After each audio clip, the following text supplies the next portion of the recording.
कुछ शौक या एडिक्शन हमारे लिए बहुत भयानक होती है। हमें पता भी नहीं होता, लेकिन हम फिर भी हर हद तक जाते हैं और कभी कभी इनका जो रिजल्ट होता है बहुत भयानक होता है। एक ऐसा इंसिडेंट आपके सामने लेके आया हूँ जो असम का है, तो चलिए शुरू करते हैं।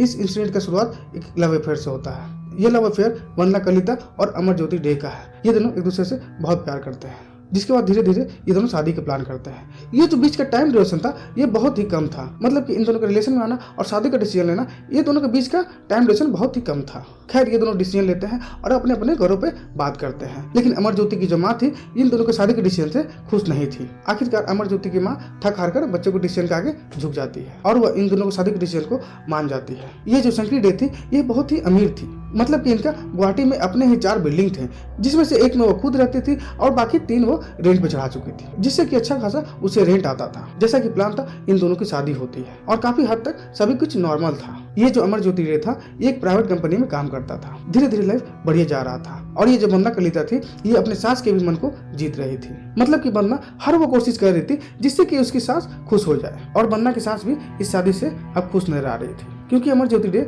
जॉब पे चला जाता था और वंदना घर में अकेले होती थी। तो उसकी सास ने वंदना को कहा कि तुम्हें कुछ कर लेना चाहिए और उसके लिए जो भी खर्च होगा वो वंदना की सास बेयर करने को तैयार थी। मतलब कि शंकरी डे वंदना के हर खर्च को उठाने को तैयार थी। इसके लिए वंदना के दिमाग में एक ख्याल आता है, वो जिम ट्रेनर बनना चाहती थी और शादी से पहले वो पीटी टीचर भी थी, और वो अपने इस शौक को आगे कंटिन्यू करती है और जिम ट्रेनर बनने का ट्रेनिंग लेती है, जिसका कि सारा खर्च उसकी सास उठाती है। और ट्रेनिंग करने के बाद उसकी सास ने एक जिम भी खोल कर दिया जहाँ पे वो खुद ही ट्रेनर थी और सब कुछ नॉर्मल चल रहा था। लेकिन अचानक से चीजें थोड़ी बदल जाती है। ये जो शंकरी डे थी वो वंदना के सारा खर्च रोक देती है और अपने बेटे बहू को छोड़कर वो अपने दूसरे घर चली जाती है। जिस घर में ये लोग इकट्ठा रह रहे थे वो गुवाहाटी का नूनमाटी में था, और इसके बाद शंकरी डे जू रोड तेनाली वाले घर पे चली जाती है, जो कि वहां से 5 किलोमीटर दूरी पे था। किसी को कुछ भी नहीं पता था कि आखिर क्या रीजन है उसकी सास उन लोगों को छोड़ के चली जाती है। खैर, इसके बाद भी वंदना का जिम खुला रहता है और जिम भी चल पड़ा था, वो काफी अच्छा चल रहा था। लेकिन धीरे धीरे एक दिन बड़ा अजीब घटना घटता है। वंदना पुलिस स्टेशन पहुंच जाती है, वो अपने हस्बैंड और अपने सास का मिसिंग कंप्लेंट फाइल करवाने, और उसने बताया कि ये दोनों काफी टाइम से मिसिंग हैं और दोनों ही नहीं मिल रहे हैं, जिसको लेकर वंदना काफी परेशान थी। खैर, पुलिस ने कंप्लेंट लिखी और उन लोगों को खोजना चालू करती है। लेकिन कुछ दिन बीत जाते हैं और पुलिस उन लोगों को खोज नहीं पाती, और इसको लेकर वंदना बार बार पुलिस स्टेशन के चक्कर लगाती है। पुलिस भी चाहती थी इस केस को सॉल्व करना, लेकिन कहीं से कुछ लीड ही नहीं मिल रहा था। ये जो वंदना है 27 अक्टूबर 2022 को मिसिंग कंप्लेंट फाइल करवाती है, और उसके बाद लगभग 1 महीना बीत जाते हैं, फिर भी कोई रिजल्ट नहीं दिखा। वंदना पुलिस स्टेशन जा जाकर थक चुकी थी। वो चाहती थी कि इस केस को सीआईडी को सौंपा जाए। वो सीआईडी में कंप्लेंट लिखवाना चाह रही थी, लेकिन लगभग 2 महीने के बाद ये केस एक नया मोड़ लेता है। अक्टूबर 2022 के वंदना के केस करने के लगभग 2 महीने के बाद शंकरी डे का एक नेफ्यू पुलिस स्टेशन पहुंचता है, जिसका कि नाम निर्मल डे था, और ये शंकरी डे का भाई का बेटा था। और निर्मल डे को लगता था कि उसकी बुआ और उसका भाई का अपहरण ये वंदना ने किया है, और निर्मल डे ने पुलिस को यह भी बताया कि शंकरी डे के एटीएम से पैसे निकाले जा रहे हैं, और जो कि वंदना द्वारा निकाला जा रहा है। और पुलिस ये सुनकर चौंक जाती है कि वंदना भी ये कर सकती है। पुलिस को समझ नहीं आ रहा था कि लेडी इतने दिनों से पुलिस स्टेशन आ रही है और उसके पास कंप्लेंट लिखाकर ये सब कर रही थी। क्या खुद से उसने ये सब किया है? तो इतनी सीरियस क्यों है इस केस को लेकर? खैर, जैसे ही निर्मल डे वहां से जाता है तो उसके बाद वंदना भी पुलिस स्टेशन आ जाती है, और वो भी सेम केस फाइल करवाती है, वो भी निर्मल डे के अगेंस्ट, जो कि कुछ देर पहले वंदना के अगेंस्ट केस फाइल करवा कर आया था। वंदना कहती है कि शायद निर्मल ही एटीएम से पैसा निकाल रहा है और वही उसकी सास और हस्बैंड को अगवा कर रखा है। अब पुलिस फिर से परेशान हो जाती है, क्योंकि उससे बहुत देर के बाद लीड मिली थी और ये फिर से अब केस पलट चुका था। पुलिस आसपास के सारे एटीएम खंगालना शुरू कर देती है। सारे एटीएम खंगालने के बाद फाइनली पुलिस को एक एटीएम में एक फुटेज दिखता है। ये जो फुटेज थी ये कोई और नहीं वंदना कलिता थी, जो कि अपने सास के एटीएम से पैसे निकाल रही थी। पुलिस वंदना को उठा लेती है और पूछताछ करती है। पूछताछ में वंदना ने बताया कि उसे निर्मल पर डाउट था, और क्योंकि पुलिस उसके अगेंस्ट कोई एक्शन नहीं ले रही थी तो उसने ये सब खुद ही किया, सो दैट निर्मल पुलिस की लाइमलाइट में आए और पुलिस उससे भी पूछताछ शुरू करे ताकि पुलिस असली कल्प्रिट तक पहुंच सके। और अब तक इस कहानी में पुलिस को लग रहा था कि वंदना ही असली कल्प्रिट है, लेकिन अब कहानी घूम चुकी थी और पुलिस फिर से चकमा खा गई और उसे समझ नहीं आ रहा था कि वो करे तो क्या करे। खैर, उसके बाद पुलिस वंदना को वापस भेज देती है, लेकिन कहीं ना कहीं पुलिस को वंदना पे डाउट पड़ना शुरू हो चुका था। तो पुलिस ने वंदना के पड़ोसियों से पूछताछ शुरू कर दिया कि आखिरकार मैटर क्या है, उसके अपने पड़ोसियों से कैसा रिलेशन है, वो अपने घर पे कैसे रहती है। तो आस पड़ोस वाले लोगों ने बताया कि उन्हें तो आइडिया तक नहीं था कि उसका पति उसे घर पे नहीं रह रहा है, उससे घर पे कोई ना कोई मर्द हमेशा रहता था। इसके अलावा पड़ोसियों ने एक और बात बताया जो कि चौंकाने वाला था। उन्होंने बताया कि कुछ मंथ पहले वंदना के घर के छत पे कुछ जल रहा था, जिसके की लपटें बहुत ही ऊंची उठ रही थी, लेकिन उनको लगा कि वो कचरा जला रही है। लेकिन आखिरकार वो कचरा छत पे क्यों जलाएगी? कचरा होता तो वो डस्टबिन में होता।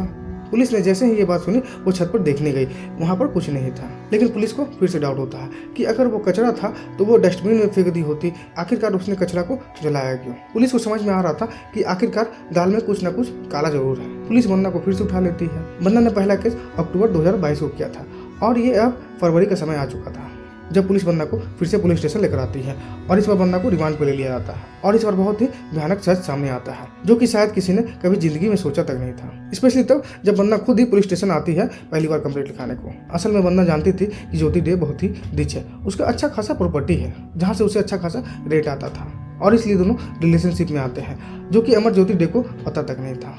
वहीं दूसरी ओर बन्ना का इंटेंशन हमेशा से पैसा ऐंठने का रहा था। खैर वो ऐसा कुछ नहीं चाहती थी जो आगे होता है। एक्चुअली शादी के बाद से बन्ना अमर ज्योति डे से सेटिस्फाइड नहीं थी और इसलिए वो मर्दों के राउंड रहना चाहती थी।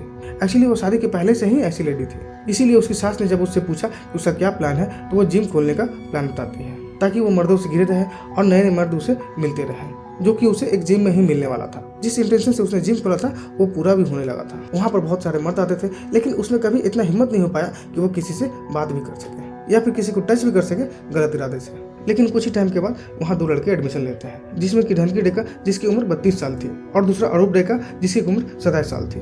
धनकी डेका पेशे से एक ड्राइवर था जो कि टैक्सी चलाता था और अरूप डेका उसका फ्रेंड था। अब वही जो बन्ना थी उसकी भी एज 31 साल थी। अब ये ऑलमोस्ट सभी लोग सिंगल एज के थे। इन लोगों का आपस में बात होना शुरू होता है और बन्ना समझ जाती है इन लोगों का इंटेंशन भी कुछ ठीक नहीं था। बन्ना जो चाहती थी उनका इंटेंशन भी वही था। एक दिन मौका देखकर बन्ना उन लोगों को अपने घर पे इनवाइट करती है जबकि उसका पति घर पे नहीं था।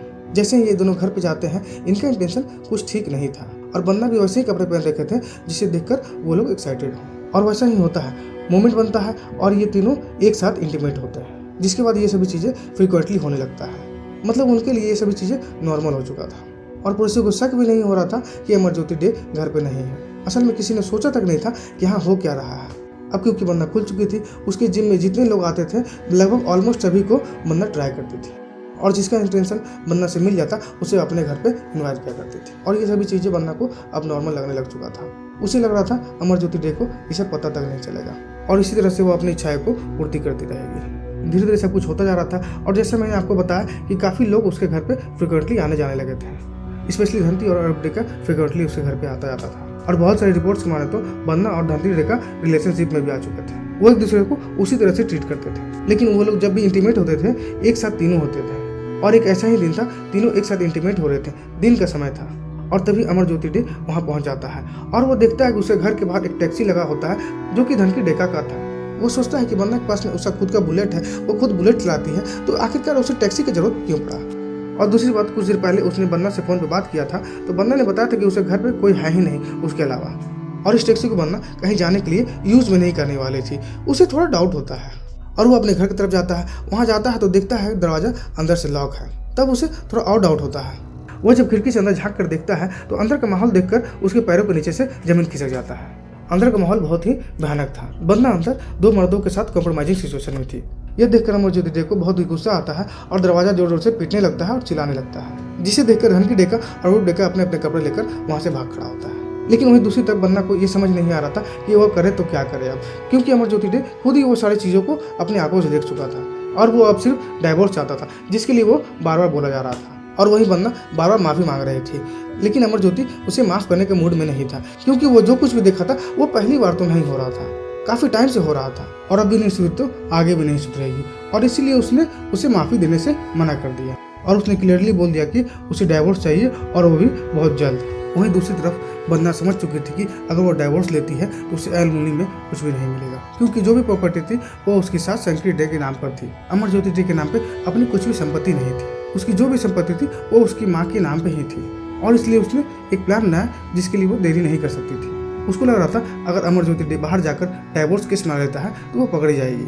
अगर उसके बाद वो कुछ भी करती है तो सीधा डाउट उसी पे आना है। अगले ही दिन इससे पहले कुछ हो, जब अमर ज्योति डे ऑफिस गया हुआ था, बंदना धनकी डे को लेकर वो अपनी सास के घर पहुंच जाती है, जहाँ पे वो अपनी सास को बातों में उलझा देती है और धनकी डे पीछे से अटैक कर देता है, जिसकी वजह से वो थोड़ी अनकॉन्शियस हो जाती है, जिसके बाद ये दोनों मिलकर अपनी सास को मार देते हैं। उसके शरीर के टुकड़े करते हैं और 3 पॉलीथीन बैग में भर देते हैं, जिसके बाद 3 पॉलीथीन बैग को फ्रिज में रख देते हैं, जो कि उसके सास के घर में ही था। लेकिन इन सभी चीज़ों को लेकर जो खून बिक रहा था उसके लिए बहुत सारे कपड़े लगते हैं। जिससे कि साफ कर वो गाड़ी में रख लेते हैं और अपने दूसरे घर में चले आते हैं, जहाँ पर वो अमर ज्योति डे के साथ रह रही थी, जहाँ पर वो अमर ज्योति डे का वेट करती है और उसके ड्रिंक में कुछ नींद की गोली जैसी चीज़ मिलाकर उसे पिला देती है।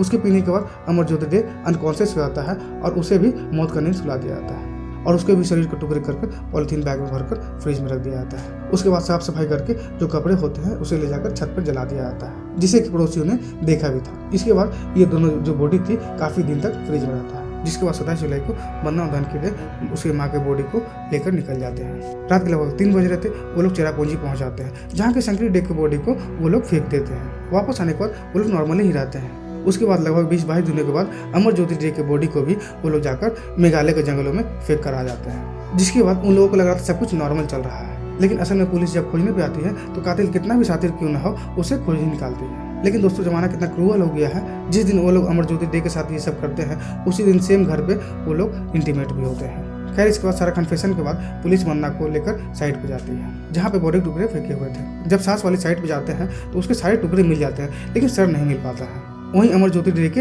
एक भी बॉडी पार्ट नहीं मिलता है और इन सभी चीज़ों का बन्ना को रिग्रेट तक नहीं था। पुलिस उसे जब अपनी गाड़ी पर लेकर जा रही थी तो वो हंसते हुए जा रही थी, जैसे कि उसे किसी चीज़ का रिग्रेट ना हो। जब बन्ना के पिता से इस घटना के बारे में पूछा गया तो उनका कहना है कि अगर उसकी बेटी गुनाहगार है तो उसे खड़े कर गोली मार देनी चाहिए। और साथ ही बन्ना अपने घर वालों को भी अंधेरे में रखी हुई थी।